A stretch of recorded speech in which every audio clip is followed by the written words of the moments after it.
નમસ્કાર, મંતવ્ય ન્યૂઝમાં આપનું સ્વાગત છે। મેટ્રો 10 સાથે હું છું Hinal. Gujarat council of science સિટીમાં રાષ્ટ્રીય વિજ્ઞાન દિવસની ઉજવણી કરવામાં આવી રહી છે। 28મી ફેબ્રુઆરીથી 3જી માર્ચ 2024 દરમિયાન 5 દિવસીય સાયન્સ કાર્નિવાલનું આયોજન કરાઈ રહ્યું છે। તો સાયન્સ કાર્નિવાલ 2024 વૈજ્ઞાનિક સંસ્થાઓ, શાળા અને કોલેજોના વિદ્યાર્થીઓ, રાજ્ય અને દેશના જાણીતા વૈજ્ઞાનિકો અને ફેકલ્ટીઓ આ કાર્નિવલમાં જોડાશે। તેમની સાથે સંકળાયેલી વૈજ્ઞાનિક પ્રવૃત્તિઓ અને કાર્યક્રમોની શ્રેણી સાથે એક પ્રતિષ્ઠિત વૈજ્ઞાનિક ઇવેન્ટ બનવા જઈ રહી છે। વિજ્ઞાન ઉત્સવમાં વિજ્ઞાન ટેકનોલોજીનું પ્રદર્શન, વૈજ્ઞાનિક વર્કશોપ, વૈજ્ઞાનિક સ્પર્ધાઓ, ક્લાઇમેટ ચેન્જ લર્નિંગ લેબ, વૈજ્ઞાનિક પાત્ર ભૂમિકા ભજવવાનો સમાવેશ થશે।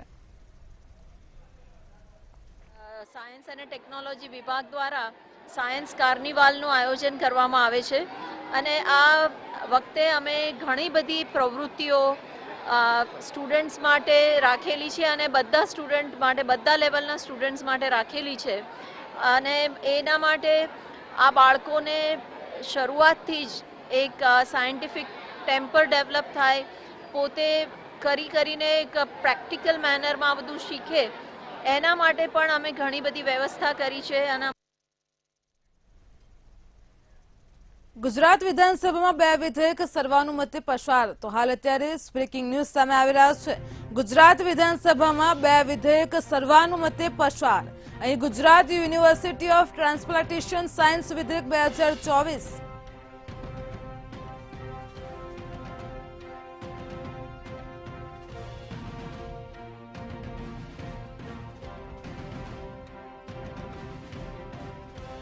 નશાબંધી 1949 વધુ સુધારાનું વિધેયક સર્વાનુમતે પસાર। તો ગુજરાત વિધાનસભામાં 2 વિધેયક સર્વાનુમતે પસાર કરવામાં આવ્યા છે। Gujarat university of transplantation science વિધેયક 2024 પણ પસાર કરવામાં આવ્યું છે। તો સાથે જ 2 ગુજરાત નશાબંધી સુધારા વિધેયક 2024 પસાર કરાયા છે।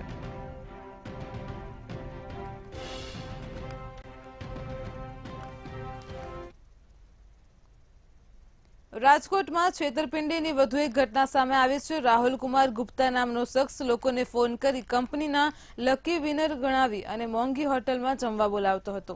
જમવા આવેલ લોકોને પ્રિવીરા હોસ્પિટાલિટી પ્રાઇવેટ લિમિટેડ કંપનીનો માલિક જણાવી લોભામણી જાહેરાત ઓફર કરતો હતો। ત્યારબાદ કંપની તરફથી 1,50,000ના ટૂરનું પેકેજ માત્ર 50,000માં આપી છેતરપિંડી આચરતો હતો। આમ તેણે શહેરના 21 લોકો પાસેથી 22,75,000ની છેતરપિંડી આચરી છે। જ્યારે સાયબર ક્રાઇમ પોલીસે આરોપીની ધરપકડ કરી આગળની કાર્યવાહી હાથ ધરી છે। રાજકોટમાં ટૂર્સ અને ટ્રાવેલ્સના નામે એક ફરિયાદ અમને મળી હતી, જેમાં ફરિયાદીના કહેવા મુજબ એમને પાર્ક પ્રિવેરા પ્રાઇવેટ લિમિટેડ કરીને કંપનીના નામે અલગ અલગ નંબરોથી કોલ આવતો હતો કે જેમાં એમને ટૂર્સનું પેકેજ જે આ લોકો ઓનલાઈન સેલ કરતા હોય છે એ મેળવવા માટે થઈને એમને લાલચ આપવામાં આવી હતી અને એવી પ્રોમિસ થઈ હતી કે ભાઈ અમે તમને વિયેતનામનું 6 દિવસ અને 7 નાઇટનું એ રીતનું પેકેજ અમે તમને આપશું, તો તમારે આટલા રૂપિયા ભરવા પડશે। ફરિયાદીએ વિશ્વાસમાં આવી અને ટોટલ 1.5 લાખ રૂપિયાનું જે ટ્રાન્ઝેક્શન છે એ આ ટૂર્સ એન્ડ ટ્રાવેલ્સના જે પાર્ક પ્રિવેરાનું નામ આપતા હતા એનામાં કરેલું હતું। ગુજરાત વિધાનસભામાં પ્રશ્નોત્તરી કાળ દરમિયાન અર્જુન મોઢવાડાએ કરેલ નિવેદન ઉપર ધારાસભ્ય મહેશ કસવાલાની પ્રતિક્રિયા સામે આવી છે। તેમણે કહ્યું કે કોંગ્રેસે સુશાસન આપ્યું હોત તો લોકોએ કોંગ્રેસને જાકારો ના આપ્યો હોત। ભાજપ સરકારે જનતાને રોડ કનેક્ટિવિટી આપી, વીજળી આપી, સારી આરોગ્ય સેવા આપી છે, જ્યારે તમે કોંગ્રેસની નિષ્ફળતાને ઢાંકવા સતત પ્રયાસ કરતા રહો છો। સંબંધોને રાજકીય ત્રાજવે તોડી અને કોંગ્રેસની નિષ્ફળતાને બચાવવા માટેના પ્રયાસો હવે બંધ થવા જોઈએ। સમય બદલાઈ ચૂક્યો છે। મને એ ખ્યાલ છે કે જો કોંગ્રેસે પોતાના શાસનમાં સત્તાનો ઉપયોગ કર્યો, પ્રજાને સુશાસન આપ્યું હોય તો કદાચ નર્મદા યોજનાને 3 પેઢીઓનો વખત ન થયો હોત। ગુજરાતની જનતાને પાણી પાણી પોકારતી જનતાને તરસે ન જીવવું પડ્યું।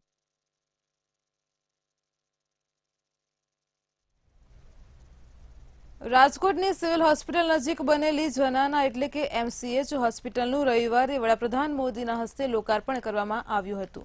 સોમવારથી જ હોસ્પિટલની કામગીરી ફૂલ ફ્લેજમાં શરૂ કરવામાં આવી છે. ત્યારે ગઈકાલે પ્રથમ દિવસે જ લગભગ 600 જેટલા દર્દીઓએ સેવાઓનો લાભ લીધો હતો. હાલ હોસ્પિટલમાં 95% કામગીરી શરૂ થઈ ચૂકી હોવાનું સિવિલ અધિક્ષકે જણાવ્યું હતું.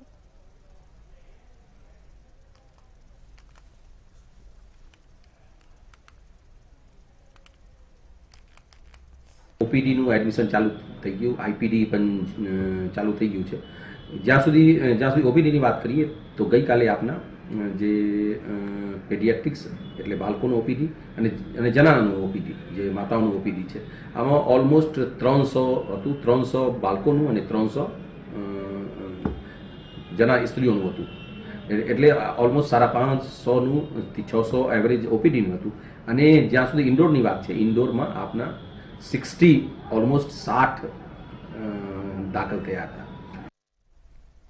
ગુજરાત વિધાનસભાની બેઠકમાં યુનિવર્સિટીના નામ સુધારા વિધેયક ઋષિકેશ પટેલ દ્વારા રજૂ કરવામાં આવ્યું હતું, જેને લઈને ભાજપના ધારાસભ્ય જીતુ વાઘાણીએ નિવેદન આપતા કહ્યું હતું કે 30 થી 40 વર્ષ બાદ નરેન્દ્ર મોદી નવી શિક્ષણ પોલિસી લઈને આવ્યા છે. રાજ્યમાં જે તે સમયના ઉપકુલપતિને કાયદાની ખબર જ નહોતી. કોંગ્રેસ હંમેશા જુઠ્ઠું બોલે છે, જોરથી બોલે છે. ઋષિકેશ પટેલ આ બિલ લાવ્યા, તેને સર્વાનુમતે પસાર કરવામાં આવ્યું હતું.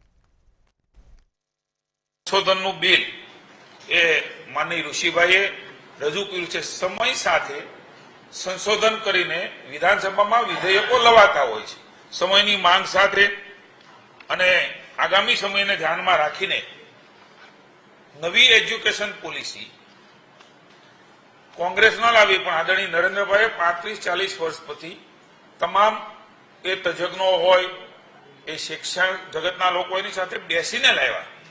એક સમાન કાયદો બની ગયો. એ પ્રકારની વ્યવસ્થાઓ લાવ્યા જેને વિરોધી પક્ષના લોકોને સરકારોએ પણ સ્વીકારી છે અને આજે પણ એ નવી એજ્યુકેશન પોલિસી સ્વીકાર કરે છે. સુરતના ઓલપાડની ઝીણોદ પ્રાથમિક શાળામાં રાષ્ટ્રીય વિજ્ઞાન દિવસની ઉજવણી કરવામાં આવી હતી. National science and technology council તથા મિનિસ્ટ્રી ઓફ સાયન્સ એન્ડ ટેકનોલોજીના ઉપક્રમે ઉજવણી કરાઈ હતી.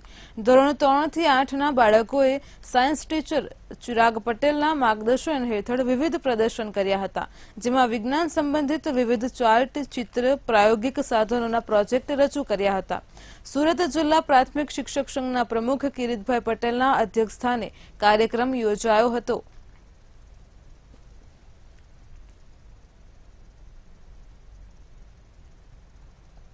રાજ્યમાં કુલ 17 મહાનગરપાલિકાઓ અસ્તિત્વમાં આવશે. નાણામંત્રી કનુ દેસાઈએ શરૂ બજેટમાં સત્રમાં મોટી જાહેરાત કરી છે, જેમાં તેમણે રાજ્યમાં વધુ 2 નગરપાલિકાઓને મહાનગરપાલિકાનો દરજ્જો આપવાની સત્તાવાર જાહેરાત કરી છે.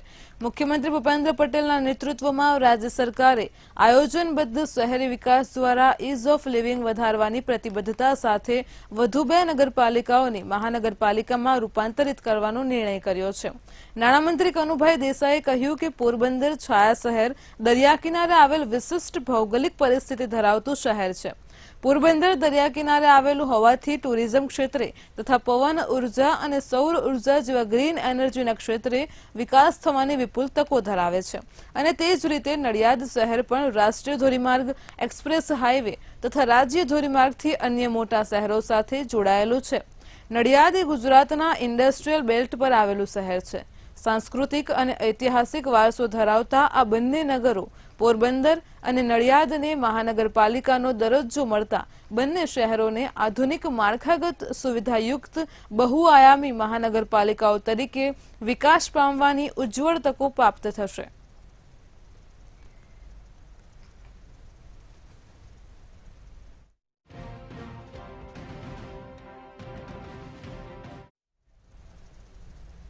ભાવનગરમાં અશાંત ધારો લાગુ કરવામાં આવતા જીતુ વાઘાણીએ ભાવનગરની જનતા અને સામાજિક આગેવાનો વતી રાજ્ય સરકારનો આભાર વ્યક્ત કર્યો હતો.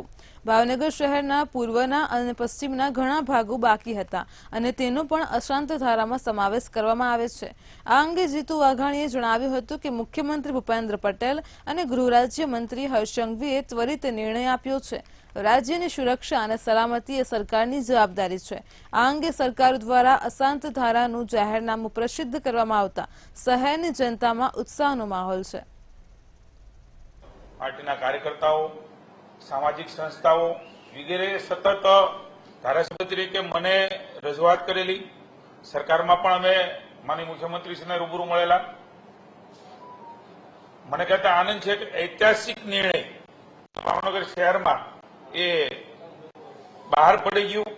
સ્વયંભૂ ઉત્સાહ નગરજનોમાં અને ભાવનગર પશ્ચિમ વિસ્તારમાં સ્વયં જાતે ફટાકડા ફોડીને ખૂબ મોટો ઉત્સવ એ ગઈકાલે મનાણો. ગુજરાત કોંગ્રેસના પ્રભારી મુકુલ વાસનિક ગુજરાત પ્રવાસે આવ્યા છે. રાહુલ ગાંધીની ભારત જોડો ન્યાયયાત્રાને લઈને તેઓ રૂટનું નિરીક્ષણ કરશે. રાજસ્થાનથી 7 તારીખે રાહુલ ગાંધી યાત્રાને લઈને ગુજરાત આવશે. તેથી ન્યાયયાત્રાને સફળ બનાવવા માટે કોંગ્રેસ નેતાઓ સાથે મીટિંગ દાહોદ ખાતે કરશે, જેમાં ગુજરાતમાં આપ અને કોંગ્રેસના ગઠબંધન પર મુકુલ વાસનિકનું નિવેદન આપતા કહ્યું કે પક્ષના તમામ લોકો સાથે ચર્ચા કર્યા બાદ ગઠબંધનનો નિર્ણય મને વિશ્વાસ છે કે કોંગ્રેસનો કાર્યકર ઉમેદવારને જીતાડવા કામ કરશે. કોંગ્રેસના નેતાઓ ભાજપ પ્રવેશ અંગે વાસનિકનું નિવેદન ચારેય દિશાઓથી ભાજપે લોકતંત્ર પર હુમલો કર્યો છે. વધુમાં કહ્યું કે લોકતંત્રને નબળું બનાવવાનો પ્રયત્ન થઈ રહ્યો છે. લોકતંત્રમાં લોકવિશ્વાસ બને એ જરૂરી છે.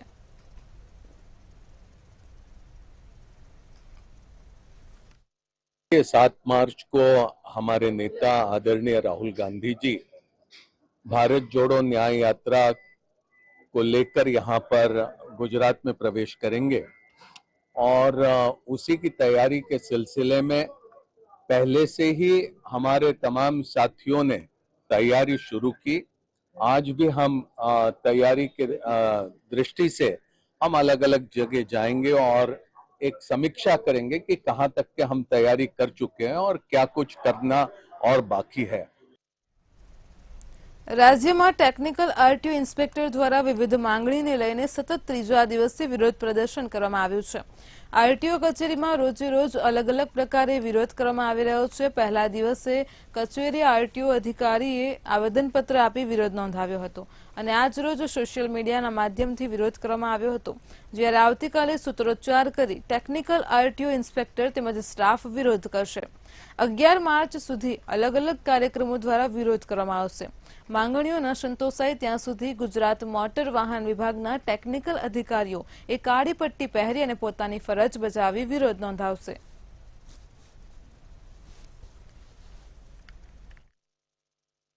પડતર માગણીઓ છે અલગ અલગ. એના અનુસંધાને અમે 26 તારીખે કાળી પટ્ટી ધારણ કરીને વિરોધ કરેલો હતો. બીજા દિવસે અમે અમારા આરટીઓ અધિકારી સાહેબ શ્રી કચેરીના વડાને અમે આવેદનપત્ર આપી અને અમે એમને અધિક સચિવ સાહેબ સુધી અમારી માગણીઓ અને સરકાર સાહેબ શ્રી સુધી અમારી માગણીઓ જાય અને અમારી માગણીઓ સંતોષાય એવા માટે અમે આવેદનપત્ર આપેલું હતું. અને આજે ત્રીજા દિવસે સોશિયલ મીડિયાની અંદર ટ્વિટર માધ્યમે સરકારશ્રી તરફ સુધી અમારી માગણીઓ પહોંચે એવો અમે પ્રયાસ કરેલ છે. રાજ્યભરમાં ટેકનિકલ આરટીઓ ઇન્સ્પેક્ટર આપણી માંગણીઓને લઈને વિરોધ નોંધાવી રહ્યા છે. સતત આજે ત્રીજો દિવસ છે તે વિરોધની વાત કરવામાં આવે તો તમામ માંગોને લઈને જે વિરોધ નોંધાવી રહ્યા છે. પ્રથમ દિવસે કાળી પટ્ટી બાંધીને ઓફિસમાં વિરોધ નોંધાયો હતો અને સાથે તે કામગીરી કરતા હતા. અને બીજા દિવસની જ્યારે વાત કરવામાં આવે તો બીજા દિવસે આજે પોતાના જે અધિકારીને આરટીઓને તે આવેદનપત્ર સોંપીને વિરોધ નોંધાયો હતો. અને આજે ત્રીજા દિવસ છે ત્યારે સોશિયલ મીડિયાના માધ્યમથી જે વિરોધ નોંધાવી રહ્યા છે. અને આવતીકાલે સૂત્રોચ્ચાર કરીને તમામ આરટીઓ કચેરી ખાતે ટેકનિકલ સ્ટાફ વિરોધ નોંધાવશે અને સાથે તેમની જ્યાં સુધી તક માંગણી પૂરી ના થાય ત્યાં સુધી તક વિરોધ નોંધાવવામાં આવશે. અને સાથે જ્યારે વિરોધ કરવામાં આવી રહ્યો છે ત્યાં સાથે કહી શકાય કે સરકાર સુધી જ્યારે પડકાર હોય તે પડકારના સામે તમામ ટેકનિકલ સ્ટાફ લડી રહ્યો છે. ટેકનિકલ સ્ટાફની વાત કરવામાં આવે તો ક્લાર્ક હોય કે ઇન્સ્પેક્ટર હોય, તમામ જે ફિલ્ડ ઉપર જતી પ્રોબ્લેમ હોય કે તમને ટેકનિકલ ખામી કે કારણે જે છે નોટિસ પાઠવવામાં આવતા હતા તેના વિરોધને લઈને હાલ જે છે તે વિરોધ નોંધાવવામાં આવી રહ્યો છે. કેમેરામેન પાર્થ કપાસીના સાથે શિવાંશુ સિંહ, મંતવ્ય ન્યૂઝ, અમદાવાદ. ગુજરાત રાજ્યના 100 જેટલા ખંડ અધ્યાપકોએ પોતાની વર્ષો જૂની માંગણીઓને લઈને ગુજરાત યુનિવર્સિટી બહાર દેખાવો કર્યા હતા. તેઓએ કાળા કપડાં પહેરીને હાથમાં સૂચક બેનરો સાથે પોતાનો રોષ વ્યક્ત કર્યો હતો. અધ્યાપકોએ પ્રો ડેટા પ્રમાણે પગાર અને પેન્શનની માંગ કરી હતી. તેમણે આક્ષેપ કરતા કહ્યું કે પટ્ટાવાળા કરતા ઓછા પગારમાં અમે કામ કરી રહ્યા છીએ. હવે જીવન રામ ભરોસે થઈ ચૂક્યું છે, એટલે અમે રામધૂન બોલાવીએ છીએ. સરકારને વિનંતી છે કે અમારા પ્રશ્નોનું નિરાકરણ ઝડપભેર લાવે.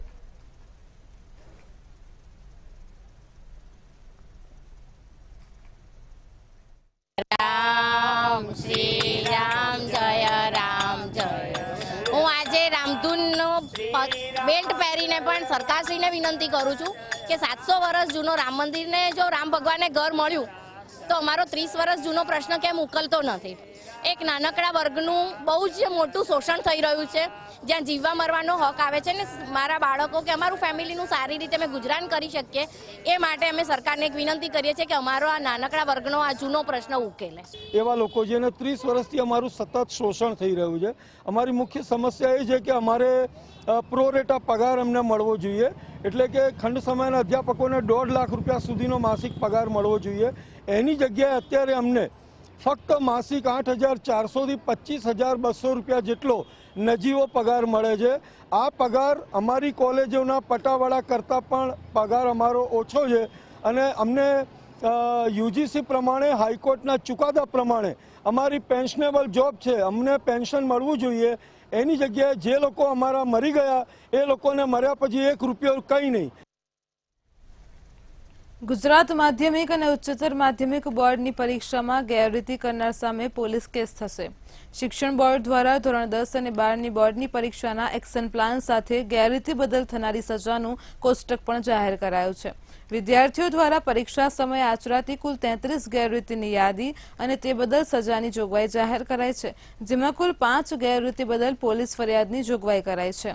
ઉમેદવાર વર્ગખંડમાં મોબાઈલ ફોન અથવા તો અન્ય પ્રતિબંધિત વીજાણુ ઉપકરણો જેવા કે કેમેરાવાળી ઘડિયાળ, કેમેરાવાળું કેલ્ક્યુલેટર, સાયન્ટિફિક કેલ્ક્યુલેટર વગેરે લાવ્યા હોય તો પોલીસ ફરિયાદ નોંધવામાં આવશે.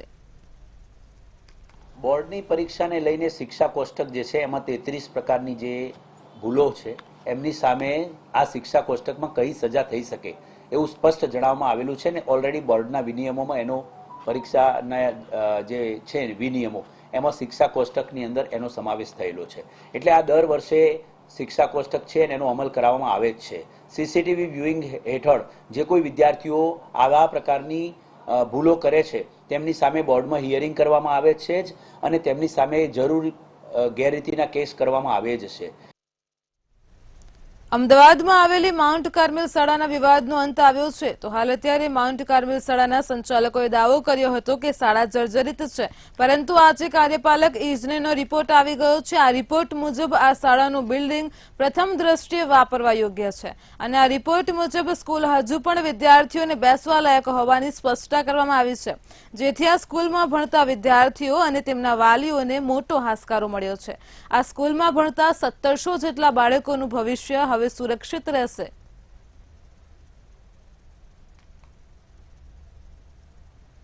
કે પ્રથમ દ્રષ્ટિએ આ બિલ્ડિંગ જે છે એમાં કોઈ ખરાબી જણાતી નથી અને વપરાશ માટે યોગ્ય જણાય છે.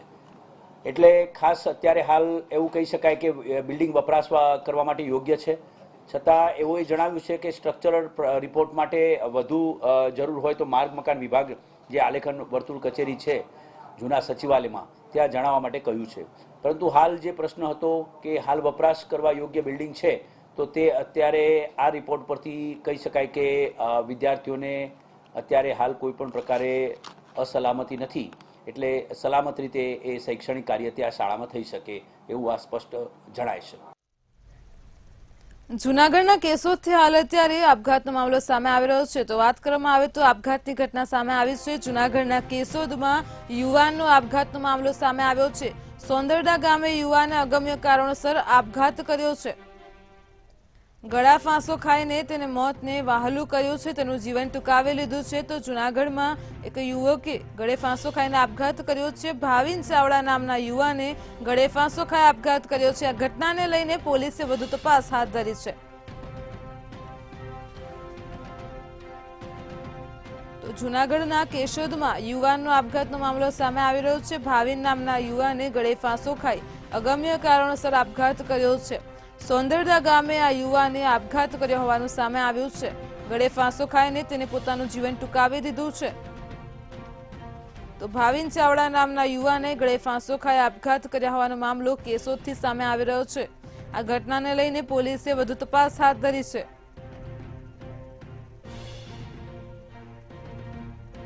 જૂનાગઢના કેશોદમાં યુવાનનો આપઘાતનો મામલો સામે આવ્યો છે. અગમ્ય કારણોસર જ આ યુવાને આપઘાત કર્યો છે. સોંદરડા ગામે યુવાને અગમ્ય કારણોસર આપઘાત કર્યો છે. ગળા ફાંસો ખાઈને મોતને વહાલું કર્યું છે. ભાવિન ચાવડા નામના યુવાને ગળા ફાંસો ખાઈને આપઘાત કર્યો છે. તો ઘટનાને લઈને પોલીસે વધુ તપાસ હાથ ધરી છે.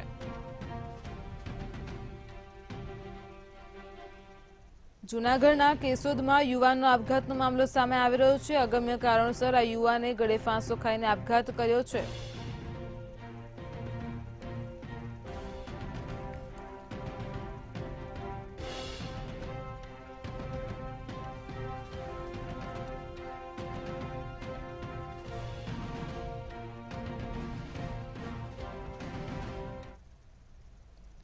રાજ્યમાં હાલ ડબલ ઋતુ ચાલી રહી છે અને જેના કારણે રોગચાળો વકર્યો છે. તો અત્યારે હાલ રાજ્યમાં ડેન્ગ્યુ અને મેલેરિયાના દર્દીઓમાં પણ વધારો થઈ રહ્યો છે.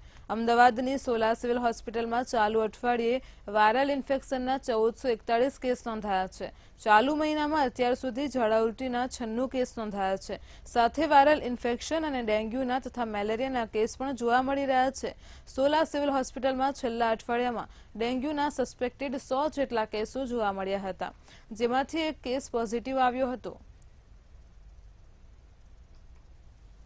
ગયા અઠવાડિયામાં અમારી હોસ્પિટલમાં 10,272 કેસ ઓપીડીના નોંધાયેલા.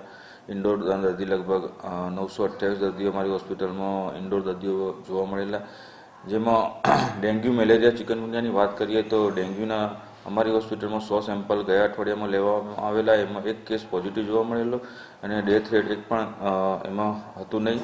મેલેરિયાના 228 સેમ્પલ લેવામાં આવેલા ગયા અઠવાડિયામાં, એમાં એક કેસ પોઝિટિવ જોવા મળેલો અને ચિકનગુનિયાના 11 કેસના સેમ્પલ લેવામાં આવેલા, એમાં એક પણ કેસ પોઝિટિવ જોવા ગયા અઠવાડિયામાં અમારી હોસ્પિટલમાં.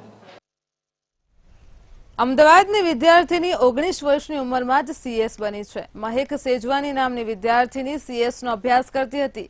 જૂન 2021માં સીએસનો અભ્યાસ શરૂ કર્યો હતો, જેમાં પ્રથમ લેવલ એટલે કે સીએસસીઈટી પરીક્ષાની નવેમ્બર 2021માં તેને આપી હતી, જેમાં 200માંથી 138 માર્ક્સ મેળવ્યા હતા. ત્યારબાદ બીજા લેવલની તૈયારી શરૂ કરી હતી. બીજા લેવલ એટલે કે એક્ઝિક્યુટિવની પરીક્ષા ડિસેમ્બર 2022માં આપી હતી, જેમાં 800માંથી 471 માર્ક્સ મેળવ્યા હતા. અને વાત કરીએ તો ઓલ ઇન્ડિયા થર્ડ રેન્ક મેળવ્યો હતો. અને ત્યારબાદ ડિસેમ્બર 2023માં સીએસ પ્રોફેશનલની પરીક્ષા આપી હતી, જેનું 25 ફેબ્રુઆરીએ પરિણામ જાહેર થયું છે. ત્રીજા અને અંતિમ લેવલમાં 900માંથી 450 માર્ક્સ મેળવ્યા છે. આમ ત્રણેય લેવલ એક જ ટ્રાયલમાં પાસ કર્યા છે.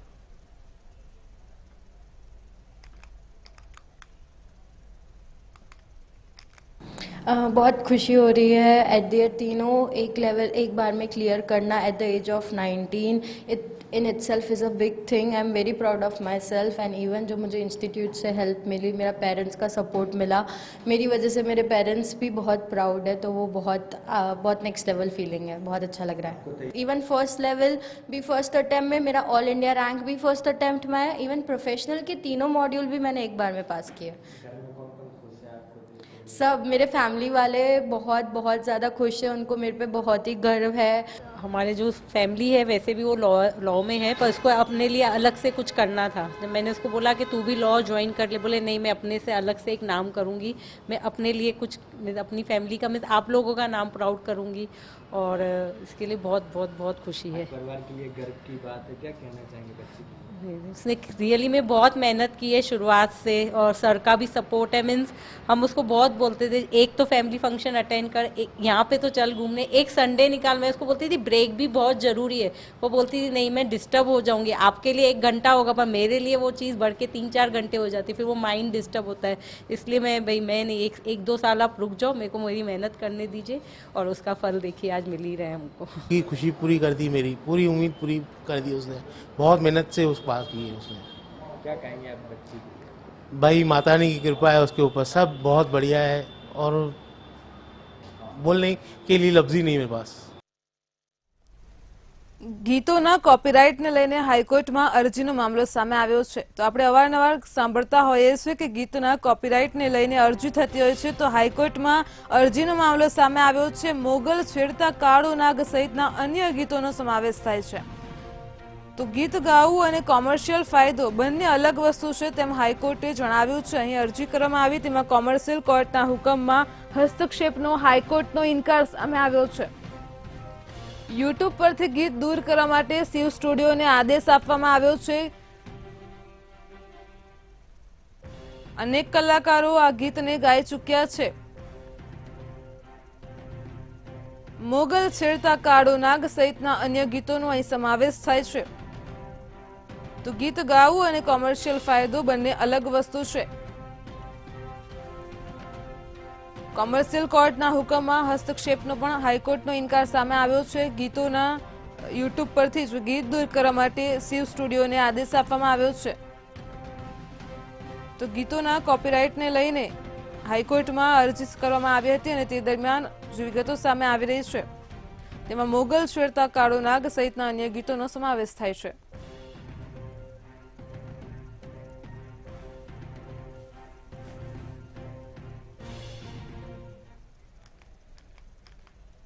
હવામાન શાસ્ત્રી અંબાલાલ પટેલે નવી આગાહી કરી છે. આગામી સમયમાં રાજ્યમાં ભારે પવન ફૂંકાવાની સાથે 3 થી 6 માર્ચ દરમિયાન ગુજરાતમાં ઠંડીનું જોર વધવાની આગાહી કરી છે. રાજ્યમાં રાત્રે ઠંડીનો ચમકારો વધવાની સાથે કચ્છ વિસ્તારનું તાપમાન 10 ડિગ્રી સેલ્સિયસ રહેવાની શક્યતા રહેલી છે.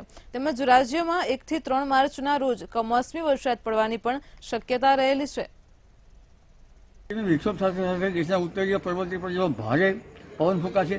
વાયુના તોફાનો લગભગ 50 કિલોમીટર ઉપરની ઝડપે પવન ફૂંકાવાની શક્યતા રહેશે. ગુજરાતના ઘણા ભાગમાં પવન ફૂંકાવાની શક્યતા રહેશે. પશ્ચિમી વિક્ષોભના અસરના કારણે ગુજરાતમાં તારીખ 3 થી 6 ઠંડી આવવાની શક્યતા રહેશે. જેમાં રાત્રિના ભાગોમાં, ઉત્તર ગુજરાતના ભાગોમાં, બનાસકાંઠાના ભાગોમાં, અંબાજીના ભાગોમાં તેમજ રાધનપુર, સાંતલપુર, તખતગઢ, ઇસ્માઇલગઢ વગેરે ભાગોમાં ઠંડીની અસરો વિશેષ રહેશે. તારીખ 1, 2 અને 3 માર્ચમાં આ પશ્ચિમી વિક્ષોભની અસર છેક ગુજરાત સુધી આવવાની શક્યતા રહેશે.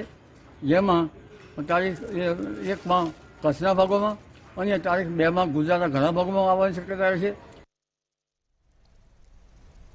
જૂનાગઢમાં મહાશિવરાત્રીના મેળાને લઈને તમામ તૈયારીઓ શરૂ કરી દેવામાં આવી છે. જેમાં મેળાને લઈને પીજીવીસીએલ દ્વારા તૈયારીઓને આખરી ઓપ આપવામાં આવી રહ્યો છે.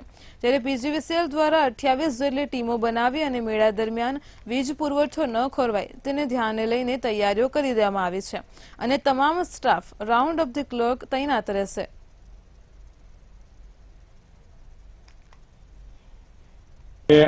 જે આખું ભવનાથ તળેટી છે અંબાજી ફીડર હેઠળ આવે છે અને અંબાજી ફીડરમાં અમારે 3 શટડાઉન લઈ અને એનું સંપૂર્ણ મેન્ટેનન્સ થઈ ગયેલું છે. એ પછી અંબાજી ફીડરના બેક ફીડિંગ માટેના બીજા 3 ફીડર આવે છે. રોપવે આવે છે, સોનાપુરી આવે છે અને બીજું ધુબડી ફીડર આવે છે અને એક અરવિંદ ફીડર આવે છે. આ બધા ફીડરોની મેન્ટેનન્સની કામગીરી પૂરી થઈ ગયેલ છે. ભવનાથમાં આવેલા ટોટલ 51 ટ્રાન્સફોર્મર છે, એમાંથી 21 ટ્રાન્સફોર્મરને અમે બદલી નાખેલા છે અને નવા મૂકેલા છે.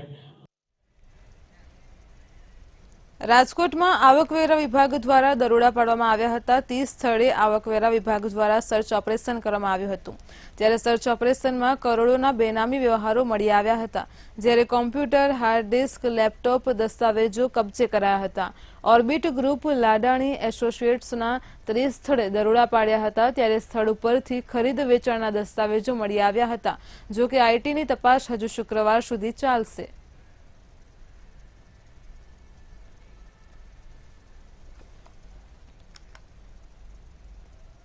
મેટ્રો 10 માં હાલ આટલું જ. વધુ સમાચાર માટે જોડાયેલા રહો મંતવ્ય ન્યૂઝ સાથે. નમસ્કાર.